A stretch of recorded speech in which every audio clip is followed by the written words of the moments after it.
こんにちは、ゆうかです。今日は鹿児島新港にやってきました。これから念願のマルウェイフェリーの波の上に乗って船で沖縄に行ってきたいと思います。ただ一つ問題があって、今台風が直撃しているんですよ。さっきまでフェリーが出港するかわからなかったので、ずっとホームページに貼り付いて更新したりとか、電話で出港するか確認したりしたんですけど、なんとか出港するそうです。なのでこれから手続きに行ってきたいと思います。見てください。雲もかなり分厚くて天気が悪いです。大丈夫かな。フェリーターミナルに入ったらこんな案内が出ていました。今日は海上荒天のため、なぜ和港本部那覇港にしか止まんないそうです。亀徳と与論港には止まんないそうです。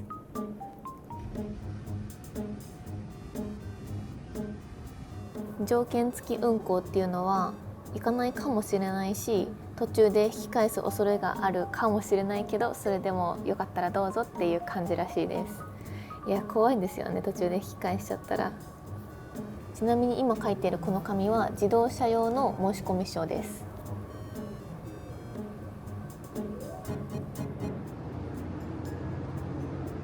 お、フェリー波の上発見。でかいな。台風に負けるな。フレーフレー中盛り。あ、それ波の上か。それでは手続きできたのでフェリーに乗り込んでいきたいと思います。この乗船券とあと車両証明をもらったんですけど、その車両証明を両面テープを剥がして車に貼るそうです。なんか地図をもらったんだけど、ここをぐるーって回ってフェリーに乗り込むそうなので、ちょっと難しいんですけどやってみたいと思います。それじゃあ出発進行。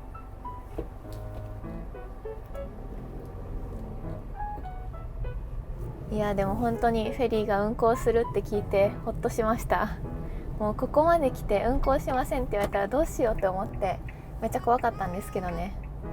でも台風の中の運航か、怖いな。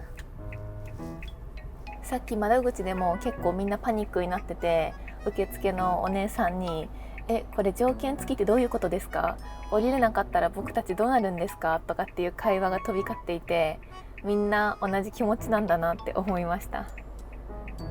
沖縄に車と一緒に乗っていけるフェリーが、会社は違うんですけどこの航路しかなくて、なのでもうこの航路で行かないといけないんですよ。今日はどうしても行きたくてスケジュールも立てちゃったし、お金も払ってたから、もう絶対今日行きたいって思って願ってたから、願いが叶ってよかったです。まだ車での乗船は2回目なので全然分かってなくてドキドキです。いよいよフェリーに乗り込みます。またまた先頭ぶっちぎりの1位。行け。うわー、なんでこんなガタガタなのいつも。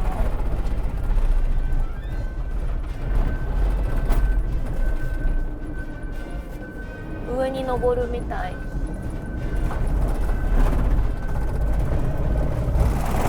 ごい。フェリーの中とは思えない。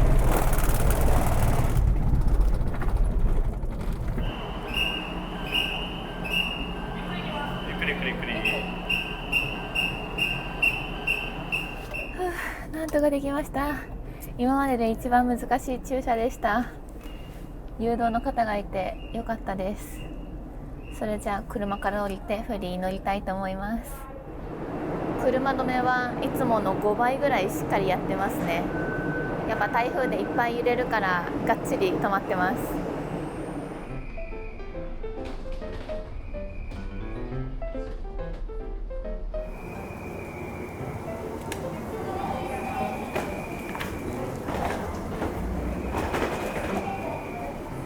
お願いします。お客様のお部屋がですね、F の2番のお部屋の247番のベッド番号になりますね。はい、行かれて右手のお部屋になります。わかりました。ありがとうございます。私のお部屋は入り口から入ってすぐのところにありました。今日は2棟和室の F2 のお部屋です。じゃーん、まだ誰もいないですね。こんな感じで今日は個室じゃないので静かにゆっくり過ごそうと思います。じゃーん、ここが今日の私のお部屋です。お部屋というかスペースです。こうして上の方に荷物を置いといたんですけど、合ってるか分からなくて後で聞いてみようと思います。紹介するところは結構少ないんですけど、簡単にお部屋紹介してみたいと思います。まずお部屋の入り口はこんな感じになっていて、14人とこっちも14人入るので最大28人入ることができます。見ての通り誰もいないので貸し切り状態です。私のスペースはここの一番角っこです。角っこだとコンセント近くてラッキー。これ取り合いになりそうですよね。これ開けれるのかな。あ、開けれる。じゃあ景色も見れるってことか。やったね。布団の幅はシングルサイズもないくらい、セミシングルくらいです。こんな感じで掛け布団と、これは枕ですね。あとはハンガーが一つついています。このマットレス、私が軽バンに引いてるマットレスとめっちゃ似てない？うちのやつと一緒かな。見てください、大量のエチケット袋。ちょっと怖いから1枚取っときますか。これも使うことのないように祈っておきます。ここの角には更衣室がありますね。すごい、更衣室なんてついてるの初めて見ました。やっぱり25時間もフェリー乗ってるから着替えたりすることが 1,2 回ぐらいありそうなので、ここも使うことになりそうですね。船酔いが怖いので先にアネロも飲んでおきます。これできっと酔わないはず。これ今日のために新しいの買ったんですよ。ホームページに赤文字で大きく船内での酔い止めの販売を行っておりませんって書いてあったので、昨日ね必死に探して買いました。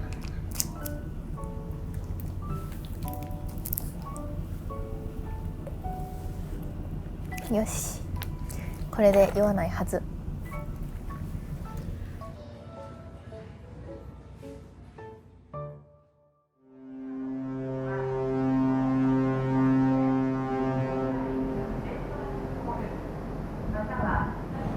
動いた。バイバイ鹿児島港。また3回目も来るね。ここから25時間の旅が始まります。楽しみだけど不安。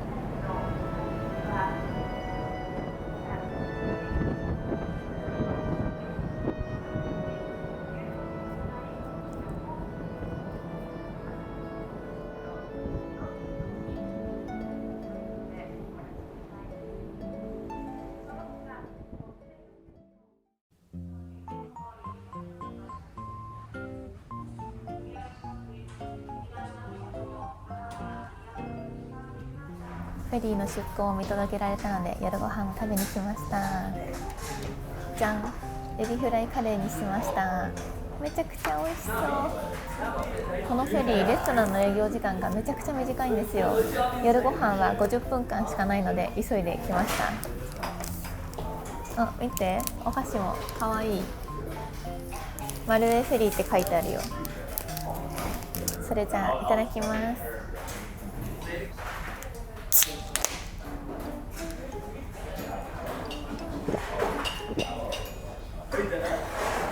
船酔いが確定しているので今のうちに楽しんじゃいます。美味しい。台風の場所を確認しながらご飯食べますね。今台風の位置がすごく分かりづらいんですけど、トリプル台風が来ていて、この辺にちょっと出しとくんですけど、こんな感じでもしかしたら今日の夜から明日の朝にかけて台風すれすれですれ違うかもしれないですね。今はまだそんなに揺れてはないんですけど、確実にこっちに向かってきてるし、船も台風に向かっていってますね。私フェリーに乗って雨はよく降らせちゃうんですけど、台風直撃っていうのはさすがに初めてで、どれぐらい揺れるかまだ想像つかないんですよ。でも行くはずだった島を飛ばすってことはそこに近づけないということだから、かなり激しいってことですよね。大丈夫かな。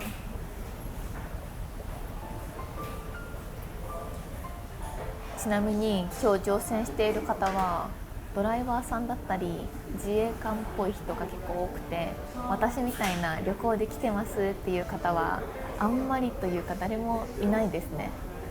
よっぽどのことがない限り飛行機で1時間で行ける距離をこんな25時間もかけて行こうと思わないですよね、普通は。ちなみに旅行であんまり使われない理由がもう一つあって、これなんですよ。料金が今日合計で8万円ぐらいかかっちゃってめちゃくちゃ高かったです。これでも一番安いお部屋なんですよ。車を乗せることによって料金がプラス7万もしちゃって、もう本当に大出費ですね。ちなみにパパクリッパのサイズは一番小さいサイズで、私のお部屋も一番安いお部屋なので、車を積んで一番安いセットでこの8万円の金額なんですよ。だから大きい車とかもうちょっといい部屋にしたら多分軽く10万超えるんじゃないかな、これ。まあ沖縄は予算かかるって分かりきってはいたんですけどね、今せっかく夏だし皆さんに楽しい沖縄動画を届けたいから頑張りました。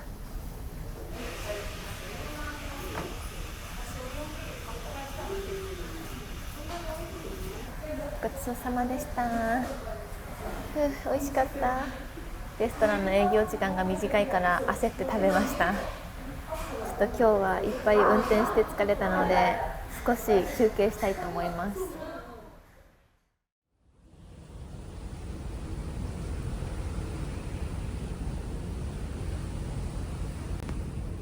今部屋に戻ってきて少し時間が経ったんですけど、かなり揺れてきました。酔い止めを痛感してくる。明日揺れが落ち着いたらまだ船内探索したいと思います。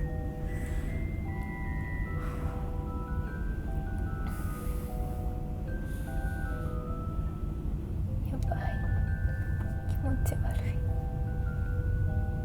ちょっと少し休憩したいと思います。起き上がるのもしんどいくらい。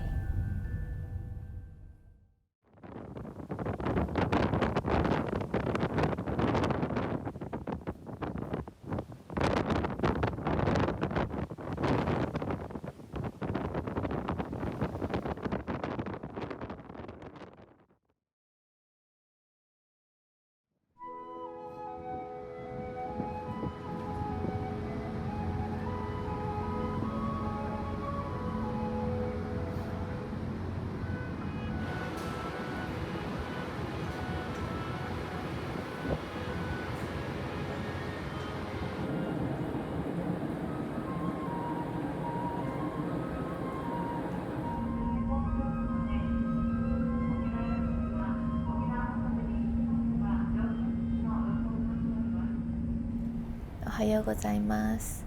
昨日はあの後ずっと船が揺れていて、もう過去一揺れが激しくて三脚をカメラに出しても倒れちゃうくらい、もう撮影どころじゃなかったんですけど、乗船から16時間経ってなんとかシャワーを浴びてメイクまでできました。それじゃあ今日の海の様子を見てみましょう。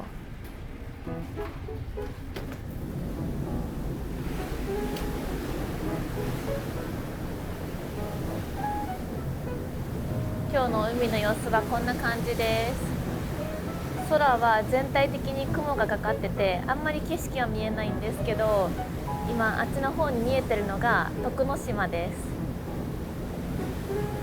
この辺で波が穏やかだったらイルカと並走してるとこを見れたりできるらしいんですよ。今日は難しそうですね。イルカいるかな。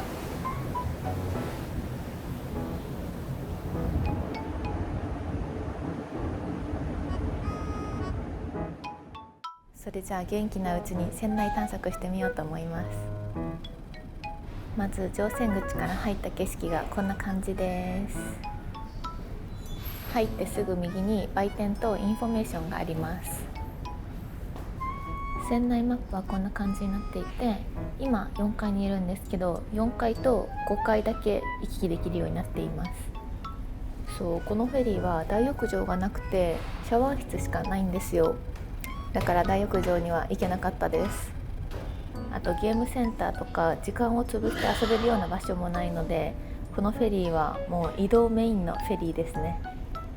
見て、いろんな種類の御船印がある。私持ってるやつあるかなあ、サンフラワー札幌持ってるかも。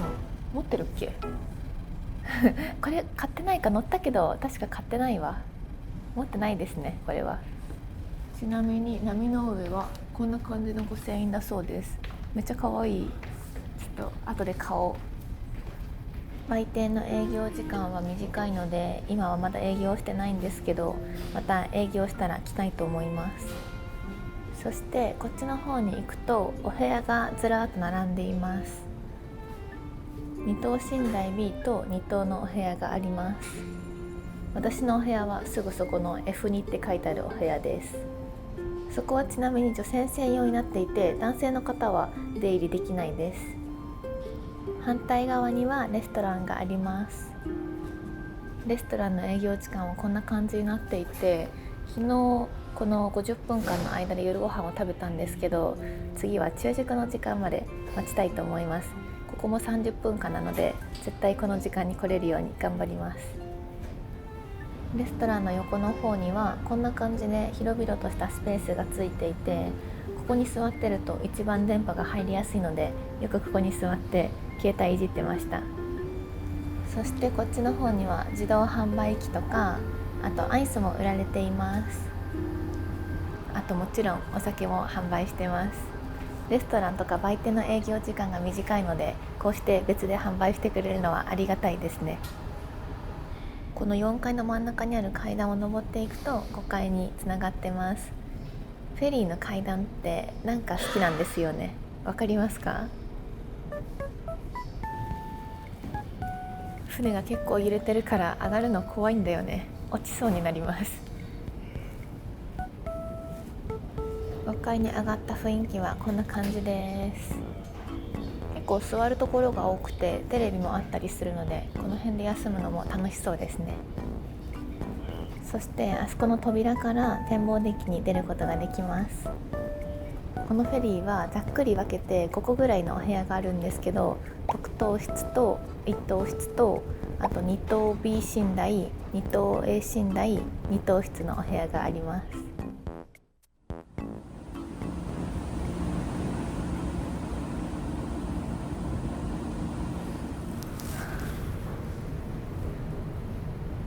ちょっと揺れがきついので夜までゴロンします。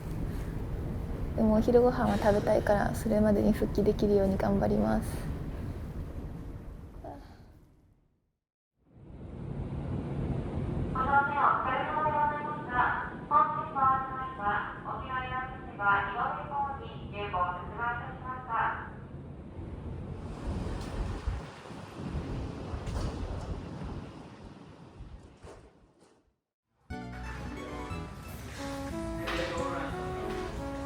お昼ご飯を食べに来ました。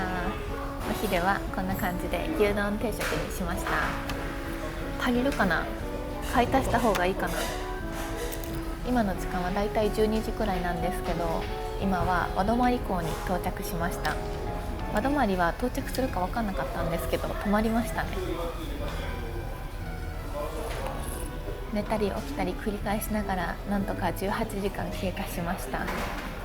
もともと与論港とあと亀徳にも泊まる予定だったんですけど、今日は泊まんないそうなので、到着時間が19時から17時に早まりました。助かった。ちょっとでも早く着いてくれたら嬉しいですね。いただきます。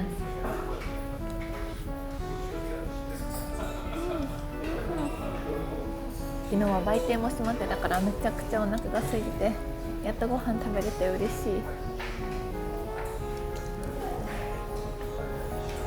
今停泊しているうちは揺れてなくてめっちゃ快適だから超元気です。今のうちにいっぱい食べておこう。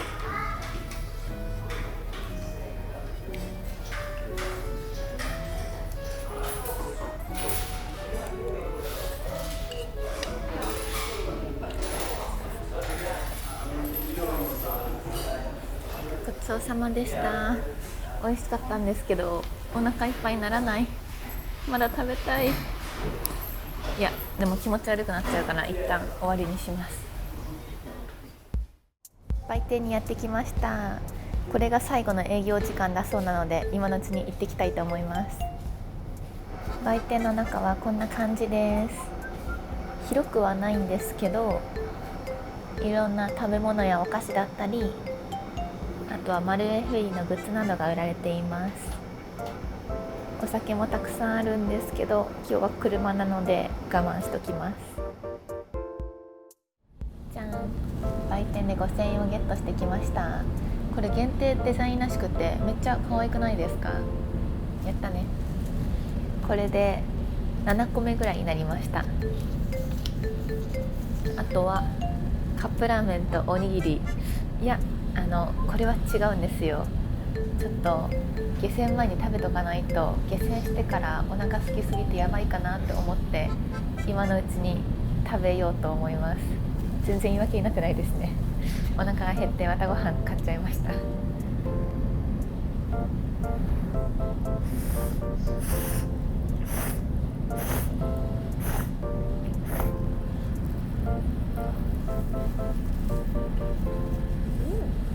懐かしの給食を思い出させられる味ですね。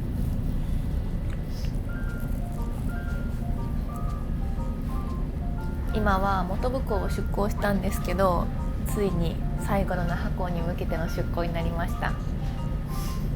私が寝てた部屋は一人だけお客さんがいて、おばあちゃんが来たんですけど、さっきそのおばあちゃんが本部港で降りたんですよ。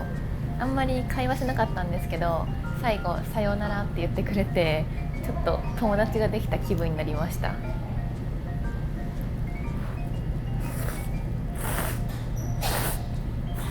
部屋もほぼ貸し切り状態ですごく良かったんですけど、やっぱり揺れがねかなりきつかったです。それとあと売店の営業時間が短かったのと、レストランも短くて、それがちょっと困りましたね。基本的に私はお腹が空いているので食べ物が全然なくて、実は動画撮影してない時にアイスは食べました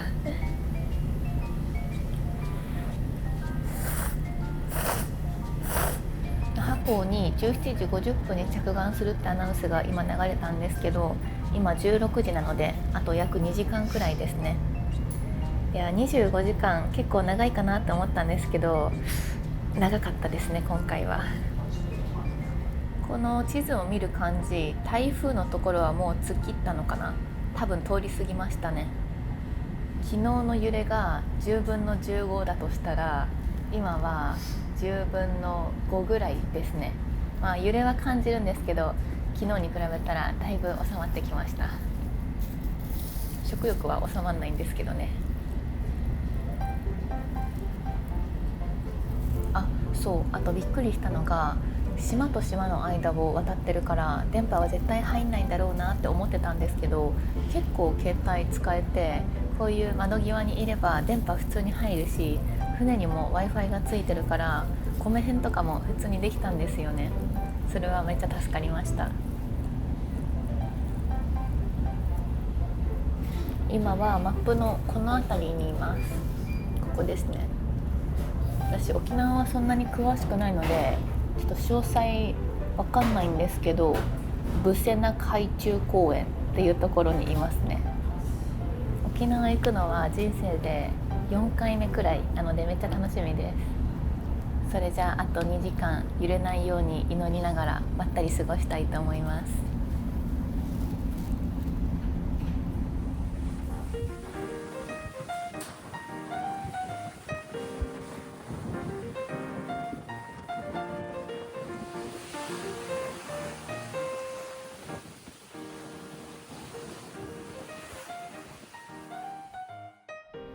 かなり乗客も減ってきました。乗客が減るとこんなこともできちゃうんですよね。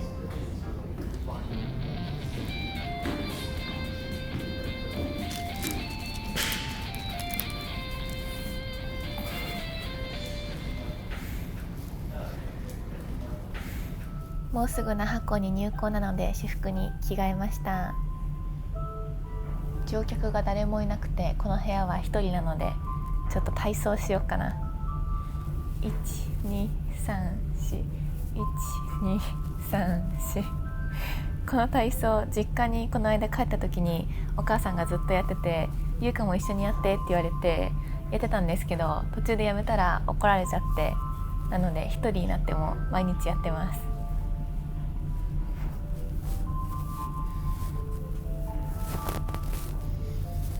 今台風が近づいてて、強風のためボーディングブリッジを歩けないんですよ。なので全部港に着くたびに車のタラップからみんな歩行者も降りてってます。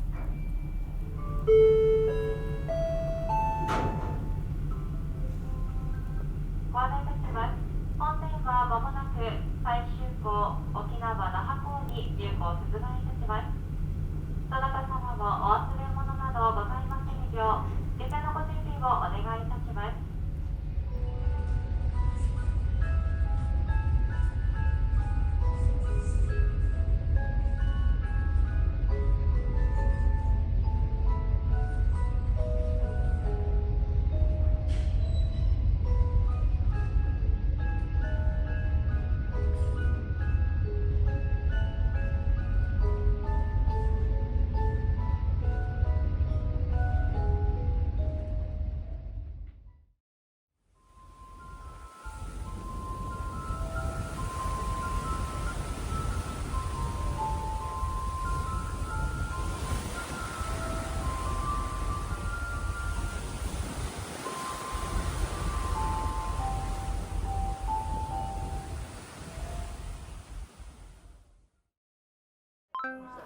ありがとうございました。あ、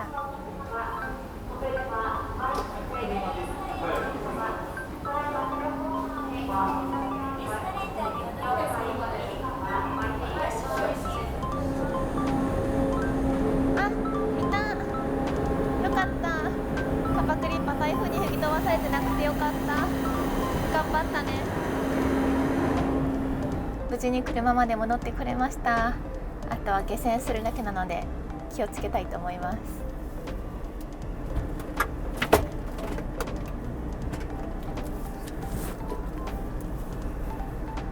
し。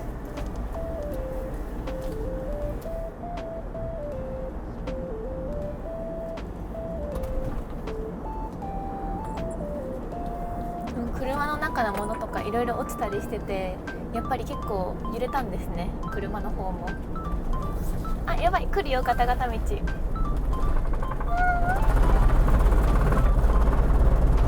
怖い。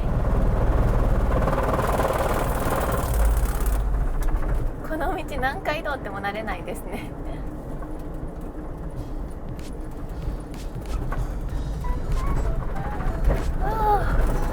明かりが見えてきた。